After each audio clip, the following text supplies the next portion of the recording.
देखिए, बिहार विधानसभा चुनाव में इस बार एनडीए को प्रचंड बहुमत मिली है।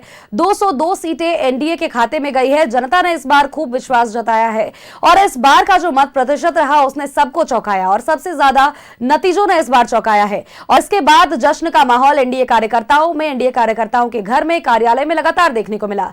हमारी सहयोगी पूजा हमारे साथ बनी हुई है। पूजा का एक बार रुख करते हैं। पूजा हमारे साथ जेडीयू कार्यालय से बनी हुई है। पूजा, देखिए, जिस तरह की तस्वीरें निकल करके आए, लोगों को उत्साहित जरूर किया है और इस बार जो प्रचंड बहुमत एनडीए के खाते में गई है। दूसरी तरफ अगर हम महागठबंधन की बात करें, सभी दावे, सभी वादे, जितने भी मैनिफेस्टो जारी किए गए थे या फिर जितने भी जनता को लोक लुभावन प्रस्ताव दिए गए थे, सभी चीजों को जनता ने इस बार नकारा है, खारिज कर दिया है। दूसरी तरफ जेडीयू कार्यालय में भी उत्साह का माहौल है। लोग काफी खुश नजर आ रहे हैं। जी सोनल, बिल्कुल जिस तरीके से कल बिहार विधानसभा चुनाव के परिणाम आए हैं ये चौंकाने वाले थे, क्योंकि एनडीए की प्रचंड जीत मानी जा रही है और महागठबंधन की करारी हार मानी जा रही है, जिसको लेकर भी सियासी सरगर्मी काफ़ी तेज हो चुकी है। अब जो आगे की रणनीति बनने जा रही है वो मंत्रिमंडल विस्तार की बनने जा रही है। लगातार बैक टू बैक बैठक चल रही है जेडीयू की। आज सुबह सुबह भी सीएम हाउस पहुंचे थे श्याम रजक विजय चौधरी ने मुख्यमंत्री नीतीश कुमार से मुलाकात की थी और आगे की रणनीति पर जो है वो चर्चा की जा रही है, क्योंकि जो अब अगला स्टेप होने जा रहा है वो मंत्रिमंडल विस्तार का हो रहा है, जिसको लेकर लगातार मंथन चल रही है। तो ऐसे में यह देखना काफी दिलचस्प होगा कि पुराने चेहरों को दोबारा मौका दिया जाएगा या फिर नए चेहरे आएंगे। इस पे सबकी निगाहें टिकी हुई है और यह भी माना जा रहा है कि इसी सप्ताह जल्द से जल्द इसका ऐलान कर दिया जाएगा, मंत्रिमंडल विस्तार का ऐलान कर दिया जाएगा कि कितने तारीख को होना है। फिलहाल अभी तक औपचारिक रूप से इसकी तारीख का ऐलान नहीं किया गया है। तो ऐसे में कह सकते हैं कि बहुत जल्द ही मंत्रिमंडल का विस्तार होगा और आगे की रणनीति पर चर्चा की जाएगी।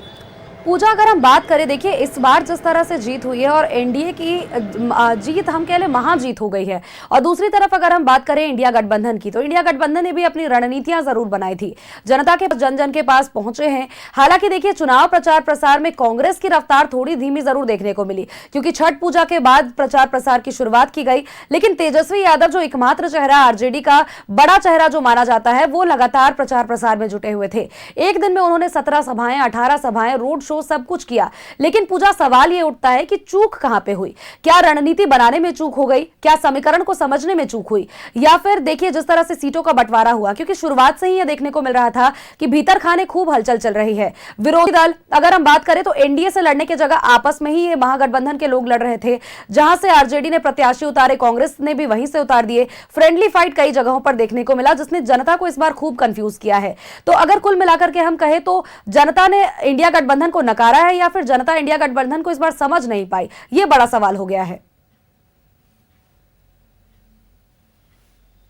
देखिए, इस बार का जो मतदान की प्रक्रिया थी वो काफी दिलचस्प रही, क्योंकि इस बार महागठबंधन की ओर से जो मैनिफेस्टो जारी किया गया था, वो मैनिफेस्टो में बहुत सारे दावे वादे किए गए थे, जिसको बिहार की जनता ने कहीं ना कहीं नकार दिया है। जिस तरीके से तेजस्वी यादव ने यह कहा था कि अगर हमारी सरकार आती है तो हर घर में हम एक सरकारी नौकरी देंगे, लेकिन जनता ने इसे नकार दिया, क्योंकि पिछला अगर आप देखे होंगे कि लालू यादव 15 साल रहे बिहार में, 15 साल राजनीति किया, मुख्यमंत्री रहे और उनका जो कार्यकाल रहा उस दौर को भी सब लोगों ने देखा है। तो महागठबंधन पर लोगों ने भरोसा कम जताया है। जिस तरीके से सीटों की बंटवारा हुई, महागठबंधन में काफी कुछ देखने को मिला, किस तरीके से जद्दोजहद के बाद सीट बंटवारे किए गए। मुकेश सहनी से लेकर तमाम जो पार्टी हैं इंडिया गठबंधन के भीतर, उसमें कई तरह की बातें चल रही थी, जिसको लेकर भी तेजस्वी यादव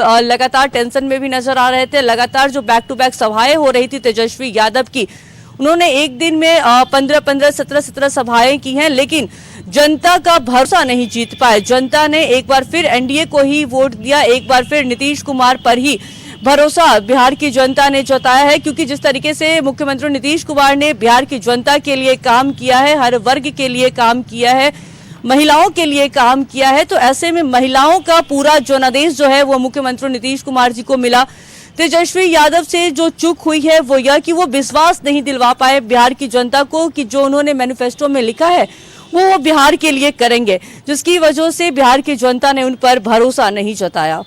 बिल्कुल पूजा। और अगर देखिए इस बार हम बात करें समीकरण को लेकर के, तो देखिए एमवाई समीकरण जो रहा वो काफी कई मायनों में बेहद महत्वपूर्ण रहा, लेकिन एमवाई समीकरण भी अलग ही तौर पर देखने को मिला। माना यह जाता है कि मुस्लिम और यादव जो समीकरण माने जाते हैं वे आरजेडी के कट्टर वोटर होते हैं, लेकिन इस बार जो देखने को मिला वो महिला और यूथ समीकरण देखने को मिला, जो कि नीतीश सरकार पर पूरा भरोसा जताती हुई नजर आई।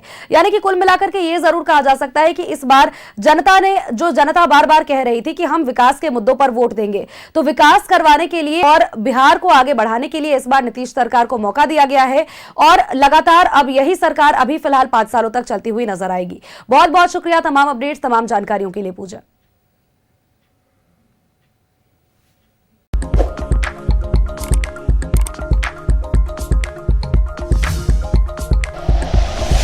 Like and share videos, subscribe करें हमारा चैनल और प्रेस करें बेल आइकॉन। न्यूज़ 11 भारत, सच है तो दिखेगा।